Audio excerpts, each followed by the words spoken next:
Hello friends, welcome to Reno's Englishpedia.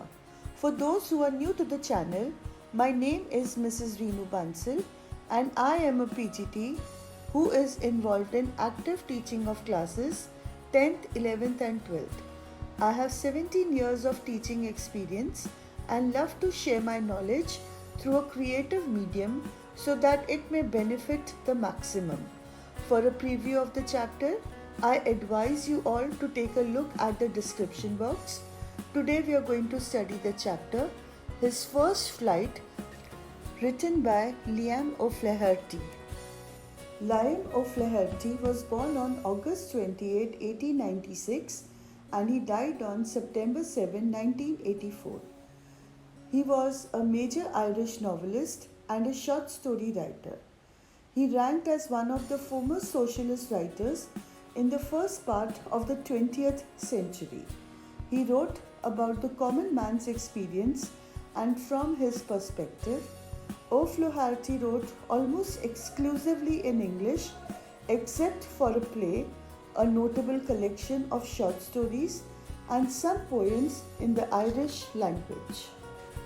In this story, the author records how a seagull who is afraid of flying gains courage and learns to fly. इस कहानी में एक seagull है जो उड़ने से बहुत डरता था, पर धीरे धीरे उसको हिम्मत आई और उसने अल्टीमेटली उड़ना सीख लिया. इसका करेज खो गया था and he has also lost the hope to fly. Ultimately उसके फैमिली, उसकी मदर, उसके जो सिबलिंग्स हैं वो उसको मोटिवेट करते हैं to fly and then he is able to fly by his own efforts and he is finally successful in making his first flight. इस चैप्टर का जो थीम है वो बड़ी आसानी से इस कोटेशन के थ्रू एक्सप्लेन किया जा सकता है. The quotation is, "The journey of 1,000 miles starts with a single step."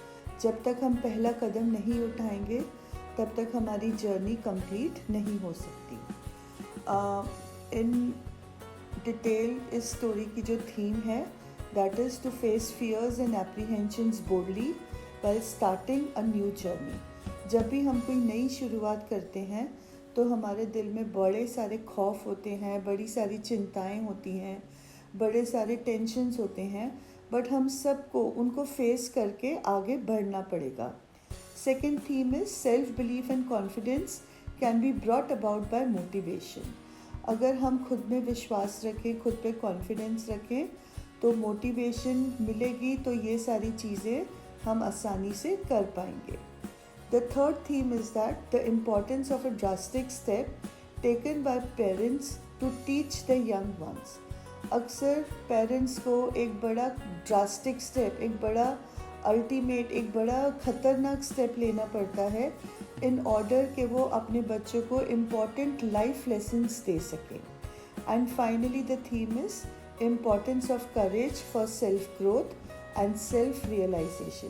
जब तक हम हिम्मत नहीं करेंगे तब तक हमारी ग्रोथ, हमारी जो खुद की ग्रोथ है और खुद के बारे में जो हमें रियलाइजेशन ज़रूरी है, तब तक हमें वो चीज़ें नहीं हो सकती. Let us now discuss the title. In this chapter, the entire chapter in fact is about the first flight of a seagull. It also describes the reluctance and fear of the seagull before his first flight and the joy experienced by him after the flight.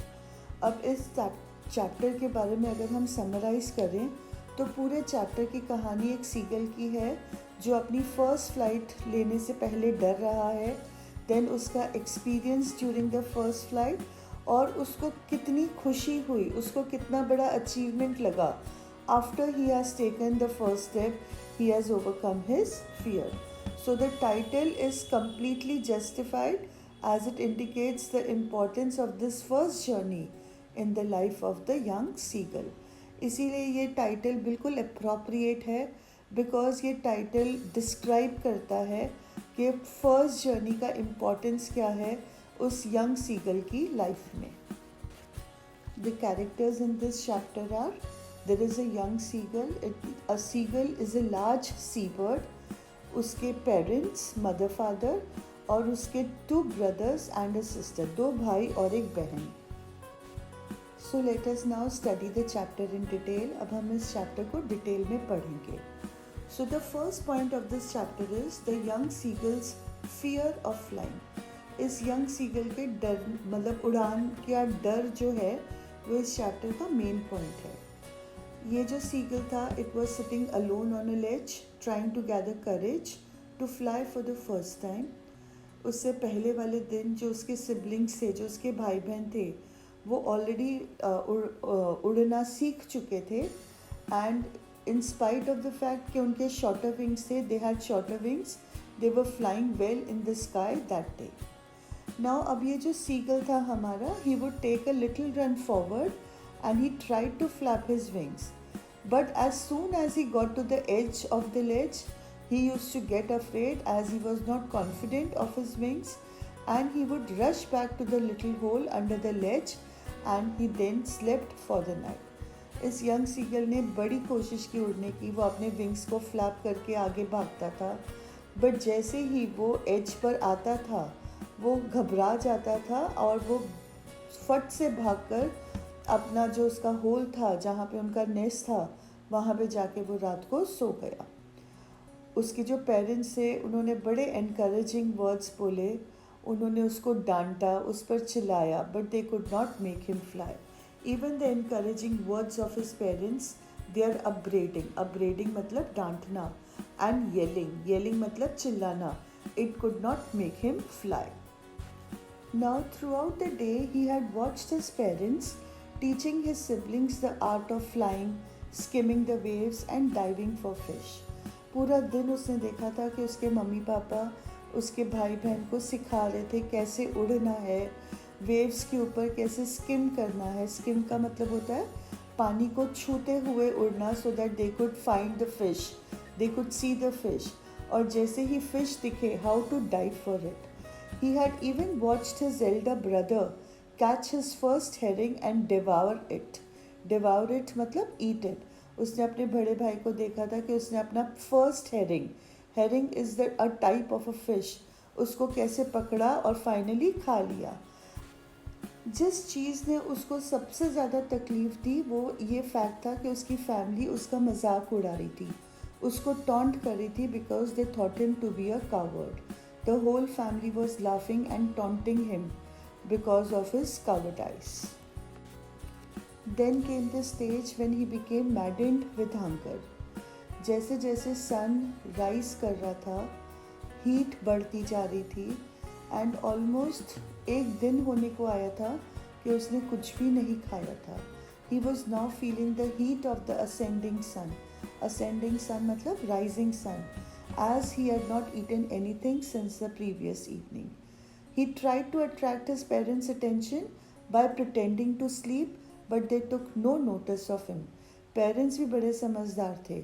उसने pretend किया कि वो सो रहा है, वो भूख के मारे उसकी जान निकल रही है, बट पेरेंट्स ने कोई ध्यान नहीं दिया.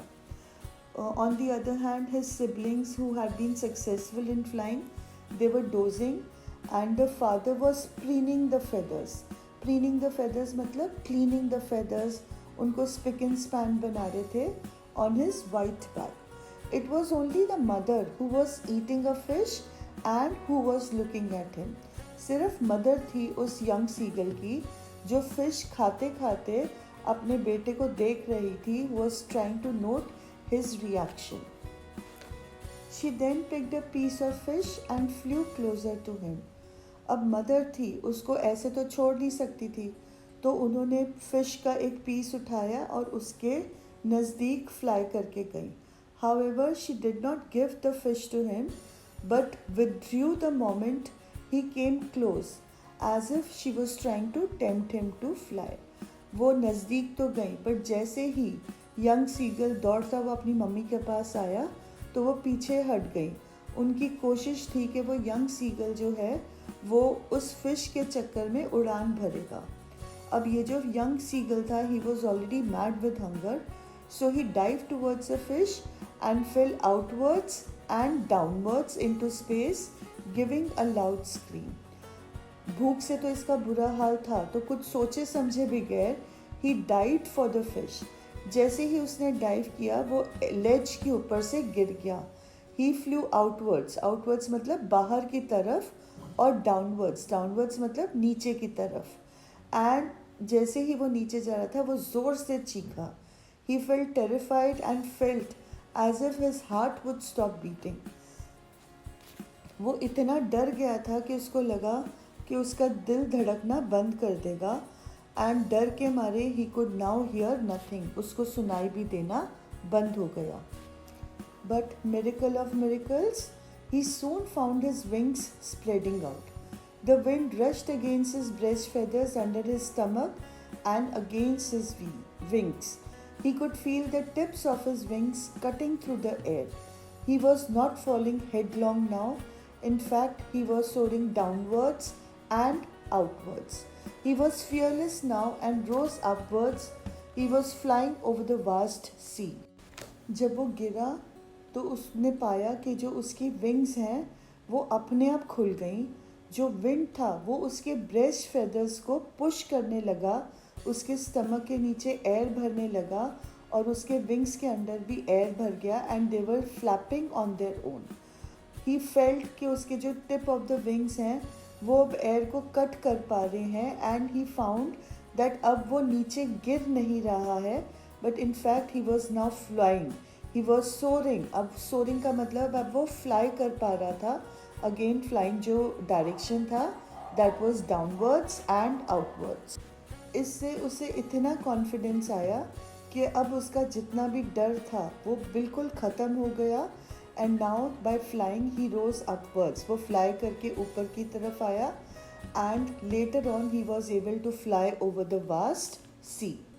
सीगल को उड़ते देखते हुए फैमिली बड़ी खुश हुई, उन्होंने उसके लिए अपलॉज किया। Now how will a seagull family applause? They were screaming their encouragement. वो ज़ोर ज़ोर से कैकल करके उसको मोटिवेट कर रहे थे, उसकी उसको एनकरेज कर रहे थे टू फ्लाई। अब उसके साथ साथ उसके जो सिबलिंग्स थे they were curvetting, banking, soaring and diving around him. Curvetting का मतलब होता है to leap like a horse, and banking का मतलब होता है to fly with one wing higher than the other.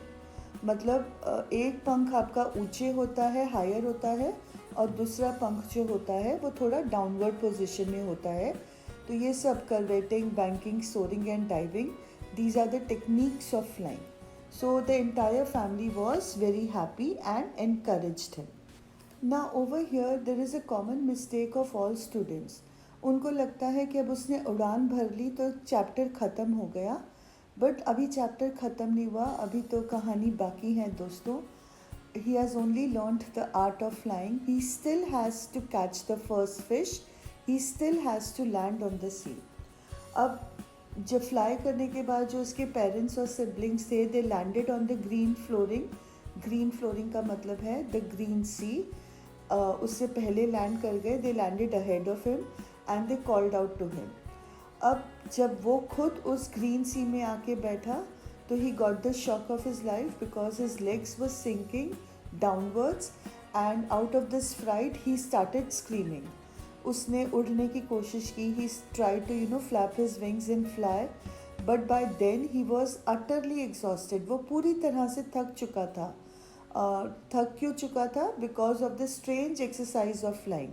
वो ज़िंदगी में पहली बार उड़ा था और अपनी पहली उड़ान के कारण वो बहुत थक गया था और अब उससे राइज नहीं किया जा रहा था। हाउएवर जैसे ही उसकी बेली मतलब स्टमक उसने सरफेस को टच किया, तब उसके बाद ही सैंक नो मोर। उसके पैर उसके ज़्यादा डीप नहीं गए, बस वहीं पर रुक गए। And then he started floating. Now the family appreciated his efforts. उसको वो पूरी फैमिली उसकी एफर्ट्स को देखे कि उसने घबराए बगैर एक पल भर में तो घबराया, but ultimately he was able to land in the sea, and because of that they appreciated him. And also they appreciated him because he had finally made his first flight successfully. So with this we come to the end of the chapter. There is a very important message in this chapter. The message is that self-dependence is an important element and parents should encourage the children to have a strong self belief. खुद के ऊपर निर्भर करना सबसे important element है life में, और हमारे पेरेंट्स जो सबसे बड़ी गलती करते हैं वो हमारे लिए सारे काम खुद करते हैं, जिससे हम अपने अंदर ये स्किल, ये जो क्वालिटी है, ये डेवलप नहीं कर पाते हैं. सेल्फ डिपेंडेंस बहुत इम्पॉर्टेंट है खुद के ऊपर बिलीफ रखने के लिए. And another message is that if one remains a coward for his or her entire life, one will be deprived of the joys of life. अगर हम ज़िंदगी में जीने से डरेंगे तो ज़िंदगी के बहुत सारे इसेंशियल जॉयज़ हैं, मज़े के मोमेंट्स हैं जो हमारी लाइफ में ख़त्म हो जाएंगे. So with this, I come to the end of the video. I hope that you liked it and would be encouraged to share it with your friends.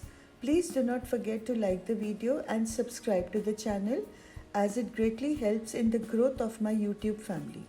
Also, do not forget to press the bell icon for further notifications so that you do not miss out on any video. Happy studying!